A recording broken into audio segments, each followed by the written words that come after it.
transmisión en vivo.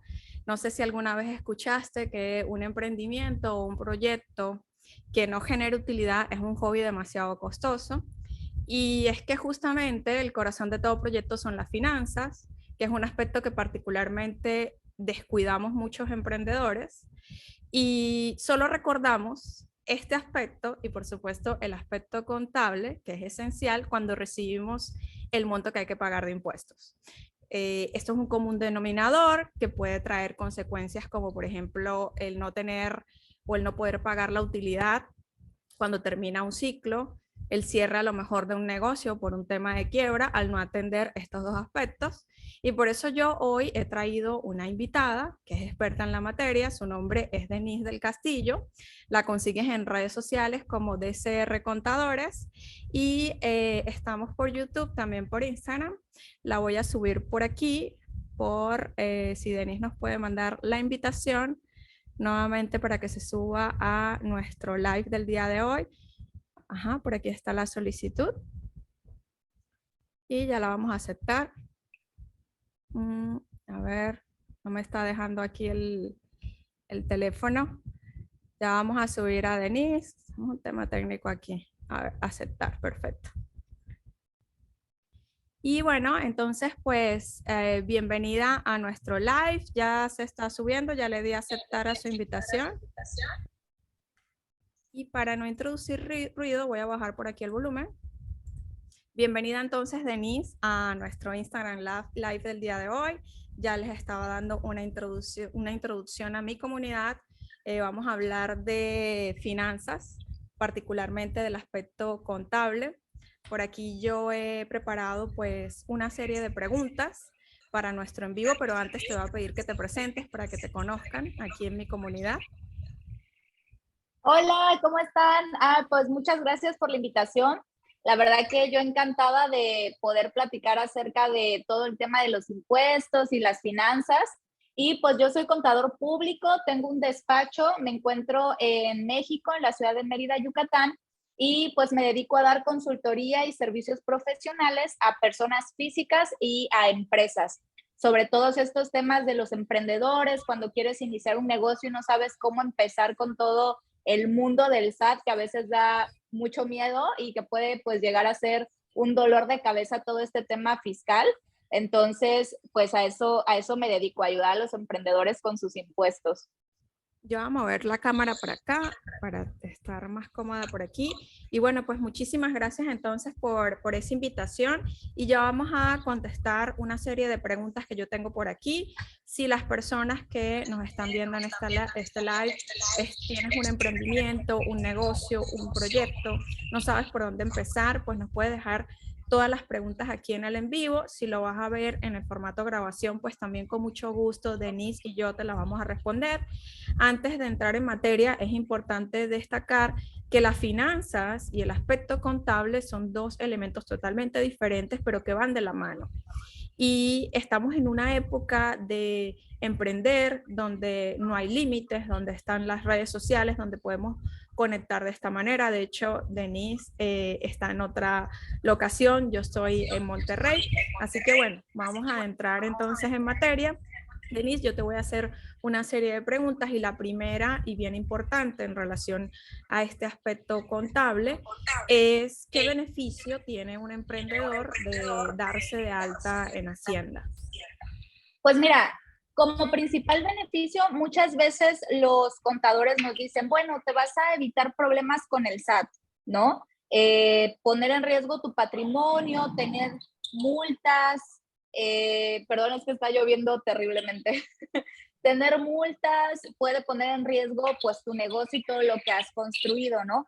Pero también hay aspectos fundamentales que podríamos destacar de beneficios al darte de alta, como por ejemplo acceder a clientes más grandes, es decir, cuando tú quieres llegar a un cliente que puede ser un cliente potencial para tu negocio, te va a pedir factura. Y si tú no estás dado de alta, pues va a ser imposible poder llegar a un cliente que te represente pues un ingreso fuerte, ¿no? En tu negocio. O también acceder a créditos, por ejemplo, créditos para emprendedores, ya sea con instituciones financieras como los bancos o con incluso el gobierno. A veces el gobierno saca proyectos para apoyar a los emprendedores, que son créditos que puedes pagar en un periodo muy largo de tiempo, y eso pues te van a pedir tu alta en Hacienda, te van a pedir tu opinión de cumplimiento. Y el otro aspecto que es muy importante es la formalidad que das ante los clientes cuando tu negocio está inscrito en el SAT. Es decir, no es un negocio pequeño que el día de mañana a lo mejor va a desaparecer, sino tiene una formalidad legal y fiscal el darte de alta en Hacienda, y te da un respaldo adicional con las empresas con las que tú quieres trabajar.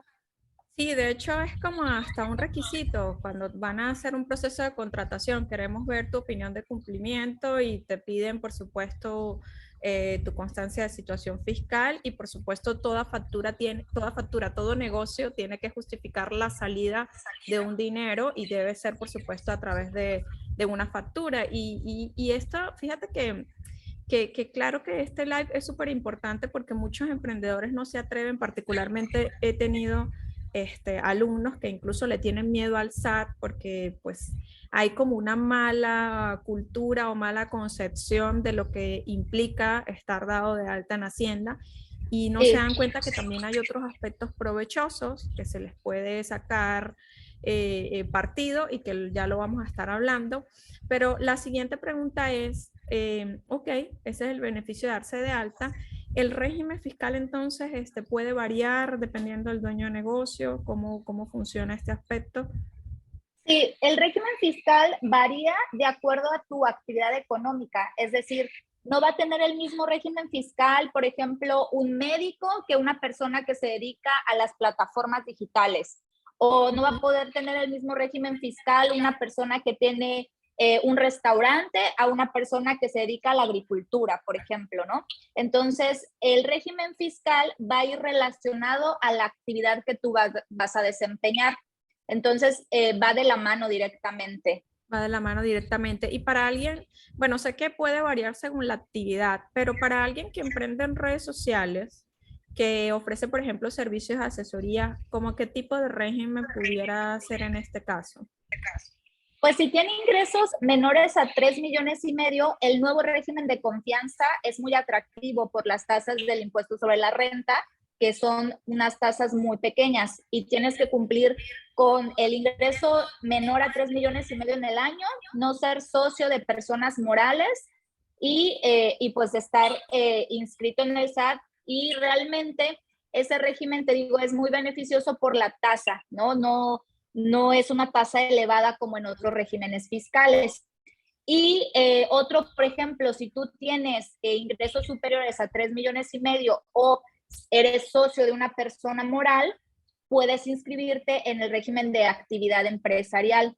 Muchas veces, por ejemplo, cuando tú realizas actividades a través de, por ejemplo, no sé, tienes una página web, un e-commerce, ¿no? Podría pensarse que te queda el régimen de plataformas digitales, pero realmente el régimen de plataformas digitales es para las personas que tienen, por ejemplo, venden a través de Amazon o de Mercado Libre, o generan monetización a través de YouTube. Entonces, ese es realmente el régimen de plataformas digitales. Si tú vendes a través de una página web o tienes ventas a través de, por ejemplo, la tienda de Facebook o de Amazon, te podría quedar ya sea el régimen de confianza o actividad empresarial de acuerdo a tu nivel de ingresos.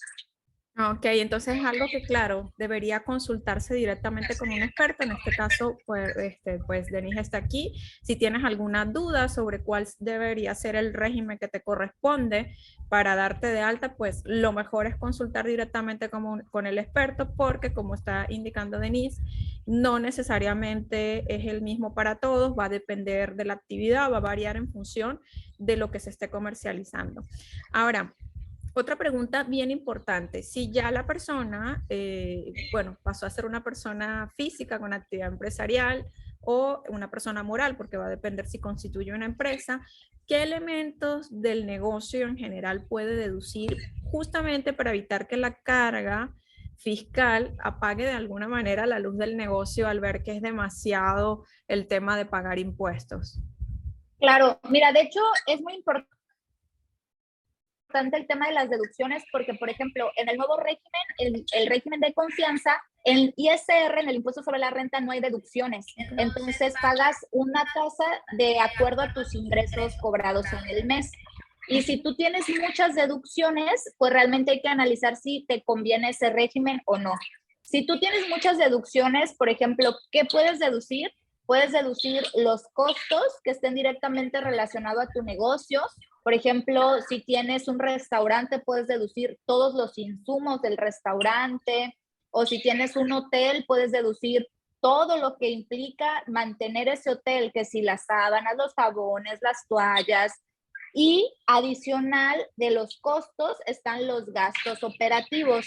Los gastos operativos es lo que a ti te mantiene en funcionamiento, no relacionado a tu negocio. Por ejemplo, gasolina, renta, internet, publicidad, mantenimiento del local, por ejemplo, pintura. Luego entrarían las inversiones. Las inversiones podría ser, ay, compré un clima para mi oficina, ¿no? Lo voy a tener durante un periodo largo de tiempo. O compré una pantalla para mi sala de juntas. O tengo un restaurante, compré un refrigerador, un congelador. Eso es una inversión porque implica un desembolso de dinero y lo vas a tener durante un periodo de tiempo prolongado. Un vehículo, por ejemplo, es de las inversiones más comunes. Y el otro rubro, ya dijimos, costos, gastos operativos e inversiones. El otro serían los gastos financieros, es decir, comisiones bancarias, intereses. Si tú cobras a través de, por ejemplo, tu página web y utilizas una plataforma de cobro, la comisión que te cobra la plataforma es deducible. Entonces, claro, hay que analizar bien como qué tipo de gastos tienes, clasificarlos y también ver si te conviene, por ejemplo, el régimen de confianza o otro régimen, porque en el de confianza no lo podrías deducir. Entiendo. Entonces, bueno, tomando nota con esa información que definitivamente siempre, indudablemente hay que consultarlo con tu experto. Como digo, pues aquí está Denise, la pueden seguir en su cuenta, hacerle preguntas sobre las asesorías que ofrece en esta materia. Ahora, ¿cuál es la consecuencia de no pagar impuestos en tiempo y en forma? ¿Qué problemas Pues mira, pudiera traer a un dueño de negocio? Puede haber multas, puede haber multas por no cumplir con tus obligaciones fiscales o por omitir ingresos. También si cumples fuera de plazo o si cumples de forma que no es la correcta, recargos, actualizaciones. Entonces realmente sí te perjudica directamente en tu patrimonio, ¿no?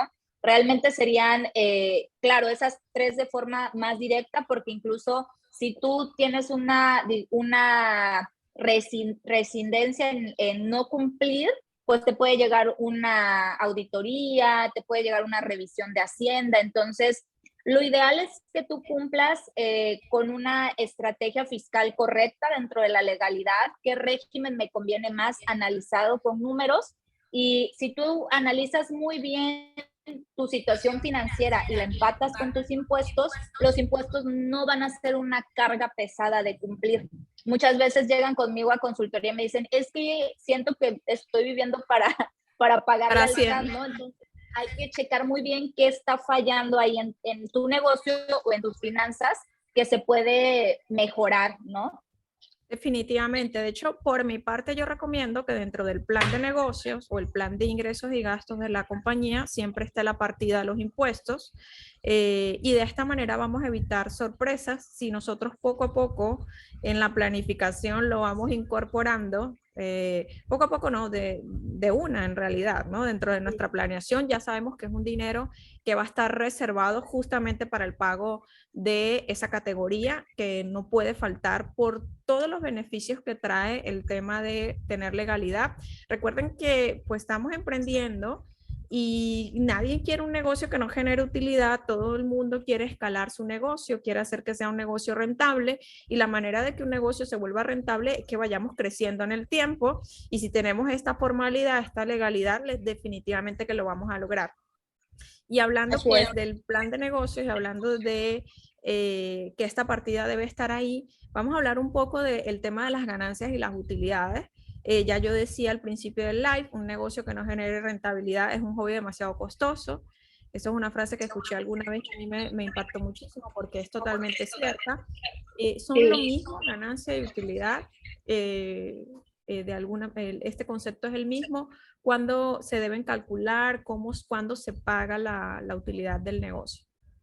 Pues mira, la utilidad quiere decir, hay financieramente diferentes tipos de utilidades. Por ejemplo, cuando tú tienes tus ingresos y le quitas tus costos, se conoce como utilidad bruta. Es decir, cuánto está generando tu negocio ya directamente quitándole los costos, ¿no? ¿Cuánto tengo yo que invertir por cada peso que gano en costos para poder seguir generando? Posteriormente a esa utilidad bruta se le van a quitar los gastos operativos, gastos financieros y ahí ya te va a dar una utilidad de operación de tu negocio. Entonces ahí tenemos dos tipos de utilidades. Y ya una vez después de quitarle los impuestos, ya tienes tu utilidad neta después de impuestos. Entonces es muy importante tener visualizado esas tres utilidades que nos lo da el estado de resultados.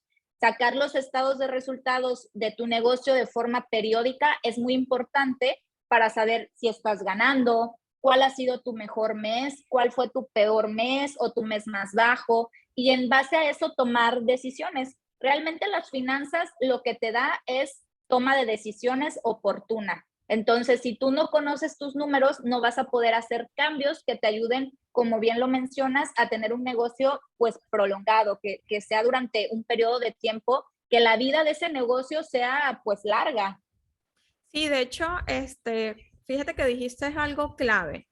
Yo puedo saber cuál es el mes que mejor me fue y definitivamente si yo sé cuál es fue ese mejor mes, qué fue lo que hice, cuál fue el producto pro y me puede ayudar pues a definitivamente a preparar nuevas estrategias para los siguientes meses.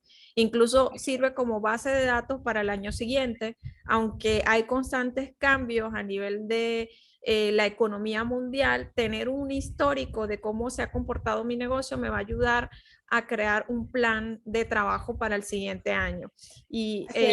Y si no sabes por dónde comenzar, si te parece muy complicado, pues empieza con un Excel. La forma más sencilla, empezar a tomar nota del dinero que ingresa a nuestras cuentas, del dinero que sale y por supuesto etiquetar cada gasto porque definitivamente si quieres saber si hay ganancias, si hay pérdidas del negocio, pues hay que pues verlo sobre números reales, números tangibles.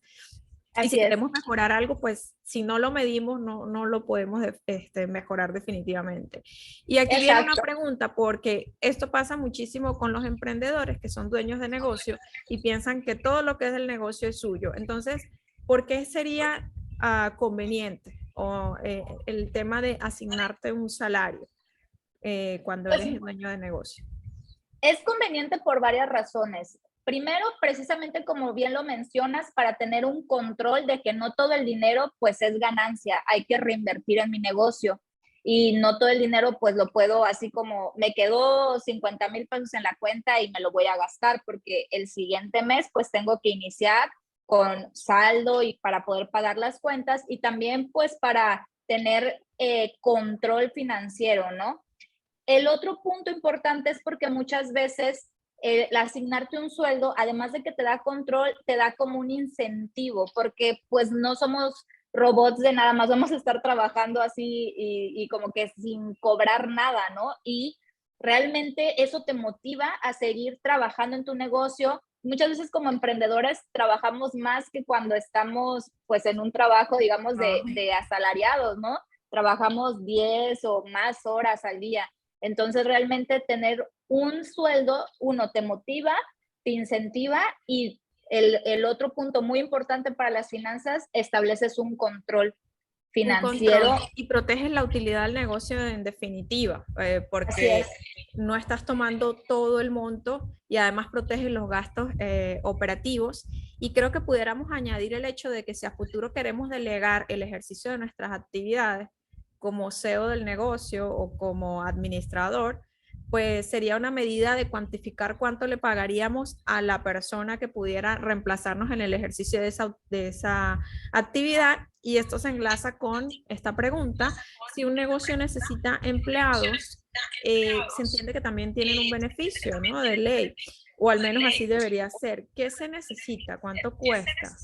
Porque pues ya me empieza a traer con Hacienda responsabilidades y de alguna manera, pues si quiero darle esa legalidad, sería bueno conocer un poco qué es lo que se necesita. Sí, tener empleados es una responsabilidad patronal ante el IMSS, ante el SAT y ante la Secretaría de Trabajo en México. Entonces, es un paso que hay que tomar muy informados de cómo hacerlo de forma correcta. Más o menos tener un empleado en el IMSS te cuesta, depende de la prima de riesgo que te asignen a tu empresa, porque la prima de riesgo determina las cuotas. La prima de riesgo es qué tanto riesgo corren los trabajadores en sus labores que van a desempeñar. Entonces, si tú tienes una constructora, pues va a ser una prima de riesgo elevada, a que si tú tienes una oficina, ¿no? Realmente va a ser una prima de riesgo pequeña. Y ese factor nos va a determinar el pago de las cuotas del IMSS. El IMSS se paga mensual, aproximadamente con una prima pequeña, pagas por un trabajador como 800 pesos al mes y bimestral se paga retiro, cesantía, vejez e Infonavit. Entonces, como que un pago es elevado, o sea, el pago del IMSS solito, y luego al bimestre vienen otros conceptos adicionados. Entonces, como que por un trabajador mensual pagas 800 y bimestral como 1,400, 1,300, pero depende de muchos factores, del salario, de la prima de riesgo, ¿no? Entonces, realmente lo que hay que hacer para estar en orden, pues es registrarte ante el IMSS como patrón y avisarle al SAT que vas a tener empleados, timbrar tus nóminas de lo que le pagues a tus trabajadores y pues pagar en tiempo el IMSS, porque el IMSS pues es un poco más agresivo en su fiscalización, como con el SAT. El IMSS sí es así como un poquito más agresivo, entonces sí hay que estar muy, muy, muy pendiente de que no se te pase ningún pago con el IMSS. Sí, protegiendo, por supuesto, los derechos de los trabajadores. Así es. Hay una pregunta bien interesante y con esto ya vamos cerrando el live. Quienes quieran hacer una pregunta aquí en vivo, bienvenidos. Aprovechen que tenemos aquí a la experta. Si estás viéndolo en grabación también, déjalo aquí en la descripción y con mucho gusto los vamos a contestar. Vamos a hablar de las facturas y es que muchas veces pasa que hay clientes que no nos piden factura. Por aquí nos dejaron una pregunta, ya la vamos a contestar. Pero hay clientes que sí. Entonces, pidan o no pidan factura, yo siempre debo contemplar el IVA en mis costos. Y esa sería la primera pregunta. Y la segunda, ¿debe especificarse en cualquier factura el monto de impuestos a pagar por parte del cliente? ¿Qué tan importante es esto? Porque a veces pasa de, este es el precio, pero si quieres factura, entonces ese monto más IVA. Eso es correcto, eso también, y a veces cae un poco pesado, ¿no? Sí. Para el cliente. A mí me ha Es, pasado, yo también lo he vivido. sí, es algo que pues es molesto porque tú dices, bueno, ya tengo un precio en mi mente o ya vi un precio en la lista que voy a pagar y si quiero factura, pues tengo que pagar algo adicional. Realmente eso es ilegal, o sea, de hecho hay un correo en el SAT en donde puedes denunciarlos y que es denuncias@sat.gov.mx y también lo puedes denunciar ante la Profeco porque los precios ya deben de incluir el IVA, o sea, no pueden sujetarte a cobrarte un monto adicional, ya sea el IVA o una comisión. No sé si te ha pasado de, si pagas con tarjeta, te vamos a cobrar el 2% El adicional. 2%. Y yo digo, pero bueno, porque ya no lo tienen incluido, porque es molestoso Claro. esa acotación. ¿Cómo que me vas a cobrar Sí. más por algo que es un punto de venta que probablemente usas todo el tiempo, ¿no? Claro, y que ellos lo pueden deducir porque es un gasto financiero. Entonces, sí, te digo, realmente no es algo que deba de suceder, lamentablemente, pues es una práctica común, pero sí, o sea, lo puedes denunciar. De hecho, o sea, tus precios ya deben de incluir el IVA, porque pues estás dándole al consumidor el precio final y te pidan o no te pidan factura, porque si alguien no te pide factura, tú tienes que facturarlo al público en general. Entonces, cuando alguien te dice, si quieres facturas masiva, realmente está evidenciando que pues no tiene un control correcto de sus precios, ¿no? Porque Si te piden o no te piden factura, de todas formas lo tienes que informar. Entonces, ¿cómo le haces con las facturas al público en general, no? Y por ejemplo, en las cotizaciones, en función de esto, si no es, digamos, ético, incluso se ve hasta feo, dice mucho, como tú dices, de que no hay un correcto control o manejo de la parte contable. Cuando se da una cotización, ¿es incorrecto entonces decir el precio no incluye IVA o ya debería estar incluido, pero cuando es una cotización? Yo recomiendo que ya esté incluido, porque pues aunque la persona no te pida factura y sí te compre tu producto o tu servicio, pues tú lo tienes que declarar y vas a pagar el IVA de ese ingreso. Digo, al final es la recomendación que en forma general tus precios incluyan el IVA, ¿no? O sea, por ejemplo, mandas una cotización, bueno, por ejemplo, yo siempre que mando una cotización, ya le pongo IVA incluido, ¿no? IVA incluido. Porque pues ya es el precio final que van a pagar, ¿no? Y no es lo mismo como, son 1,160, son 1,000 más IVA, ¿no? Entonces como que ya es el precio final con IVA, ¿no? Sí, entonces, bueno, atentos con eso, porque además dice mucho de la parte o de la estructura de la empresa a nivel financiero. Eh, es indispensable que siempre lo incluyas, porque como quiera, igual lo vas a declarar, ya sea si la persona no te pidió factura como público en general, y pues es un aspecto que va sencillamente a decir que tu estructura está pues correctamente, ¿no? Que estás organizado. Por aquí hay una Así. pregunta que dice Omash, ¿qué es timbrar? Pues timbrar es como se le conoce a la función de emitir un comprobante fiscal. Así se le conoce, ¿no? Timbrar una factura es emitir un comprobante. Puede ser que tú emitas una factura de tus ingresos, timbres una factura, o que solicites una factura a un proveedor y te hagan una factura de gastos, ¿no? Es como cómo se le conoce a la acción de emitir una factura. Y ahora, bueno, para ya ir como cerrando, tenemos como primer aspecto que es importante que te des de alta a nivel de la parte fiscal, que selecciones tu régimen adecuado y para ello, pues recomiendo yo consultar con un experto. Aquí tienes a Denise. Si tienes dudas al final del live, pues puedes escribirle directamente porque el régimen va a variar dependiendo del dueño de negocio. Por supuesto, si tienes dudas porque emprendes en redes sociales, tienes un negocio digital, pues con una asesoría vas a poder saber exactamente cuál es el régimen que más te va a favorecer. Darte de alta te va a dar formalidad, te va a hacer crecer como empresa, vas a tener acceso a créditos, por ejemplo, con el gobierno, con el banco y por supuesto te da formalidad ante los clientes. El otro punto que tocamos es que hay consecuencias de no pagar impuestos, como por ejemplo el tema de las multas, así que vamos a ir incorporando nuestro plan de ingresos y de gastos del pago de impuestos para que lo puedas hacer en tiempo y en forma. Y definitivamente llevar este plan de ingresos y de gastos te va a ayudar a determinar la ganancia o las pérdidas de tu negocio. Denise particularmente recomendó que debes asignarte un salario, súper importante como emprendedor porque vas a proteger la operatividad del negocio y la utilidad del negocio. Ya hablamos del tema de tener empleados, si hay un costo, pero ese costo también trae beneficios de deducciones, así que nuevamente debes consultarlo con un experto y si vas a emitir una factura o una cotización, pues por favor ya incluye en tus precios el monto del IVA. Primero porque no se ve bonito, no se ve elegante que le digas a un cliente este precio no incluye IVA, cae como mal, cae como pesado, ponte también en su lugar. Claro.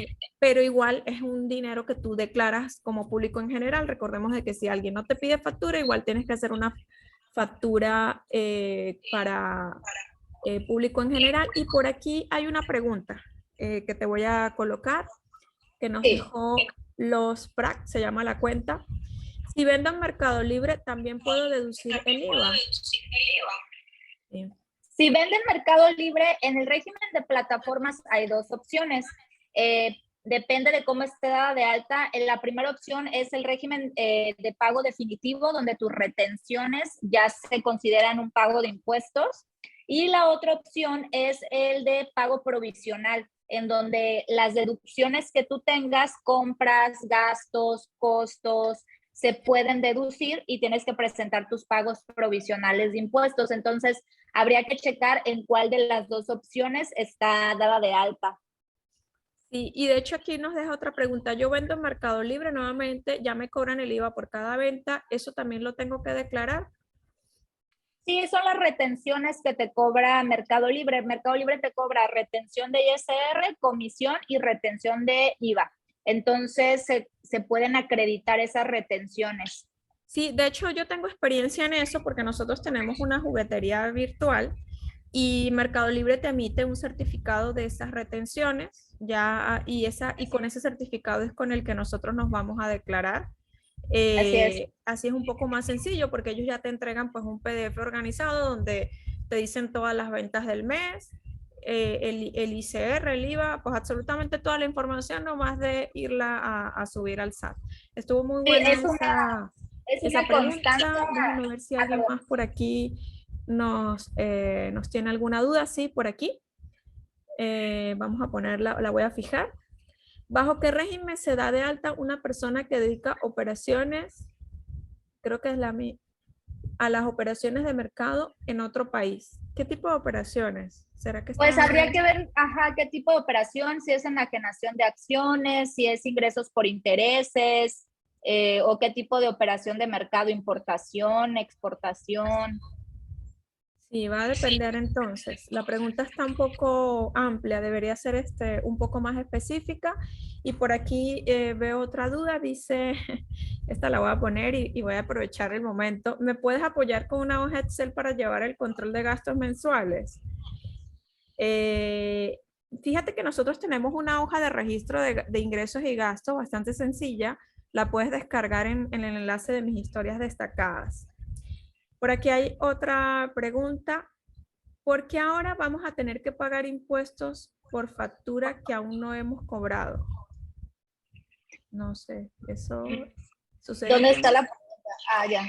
¿Por qué vamos a tener que pagar impuestos por facturas que aún no hemos cobrado? Pues depende, es que mira, las personas morales pagan impuestos en base a lo facturado, no sé si sea persona moral y se paga en base a un coeficiente de utilidad, que eso es cuando tú estás bajo un régimen de persona moral general de ley. El pago de impuestos que es a flujo de efectivo, o sea, que es en base a lo que tú cobraste, es para personas físicas y para personas morales que estén en el régimen de confianza para personas morales. Entonces, no sé si tenga una empresa y esté como régimen general de ley, pero eso siempre ha sido así. Ok, por aquí hay otra pregunta que dice, hola, ¿qué gastos además de compras de mercancía pueden ser deducibles en reciclo? Pues es que mira, las deducciones dependen mucho de tu actividad, pero puedes deducir lo que mencionamos, que era tus costos que están directamente relacionados a tu actividad, tus gastos operativos como gasolina, internet, publicidad, tus gastos financieros. Pero ojo, en reciclo no hay deducciones en el impuesto sobre la renta. Estas deducciones puedes deducirlas en materia de IVA, ¿sí? Si tú estás en reciclo, no puedes deducir en ISR, solo en IVA, si tu actividad grava para IVA. Y por aquí hay otra. Mira, aquí dice, lo que pasa es que, claro, esta quizás fue en un momento que estábamos comentando, dice eso de cosas, pero en servicios. ¿Será que se refiere a que se puede deducir cuando se prestan servicios? Pues me imagino. Está un poco amplia. El Sí, pues se internet, pueden sin duda deducir alguna. en servicios, igual está relacionado a tu tipo de servicio. Por ejemplo, si eres un médico, todo lo relacionado a prestar tu servicio como médico. Si eres un abogado, todo lo relacionado a prestar tu servicio como abogado, pero pues depende de tu régimen. Si estás en honorarios, pues sí puedes deducir en ISR, pero si estás en reciclo, pues no. Sí, y bueno, por aquí no estoy viendo más preguntas. Yo quisiera pues, comentar algo que a mí me funciona antes de irnos ya con este live, que me ha gustado muchísimo que estés aquí. A mí particularmente me funciona para llevar un mejor control de los ingresos y los gastos y el tema de mis finanzas personales, pues tener cuentas separadas.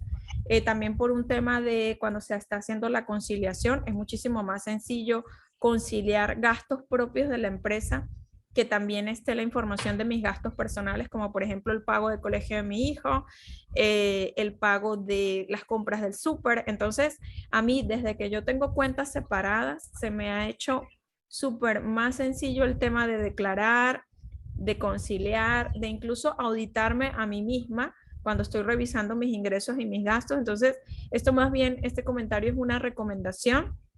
Separa tus finanzas personales de las finanzas de tu negocio y empieza haciéndolo con la separación de las cuentas bancarias, que esto te va a ayudar un mundo en cuestión de análisis, y también le vas a facilitar también al experto que te está apoyando esa revisión cuando te pida los estados de cuenta y quiera pues ayudarte a hacer ese estado de ingresos y de gastos, menos movimientos, en el sentido de que pues tus compras no le interesan mucho, tus compras personales a tu negocio.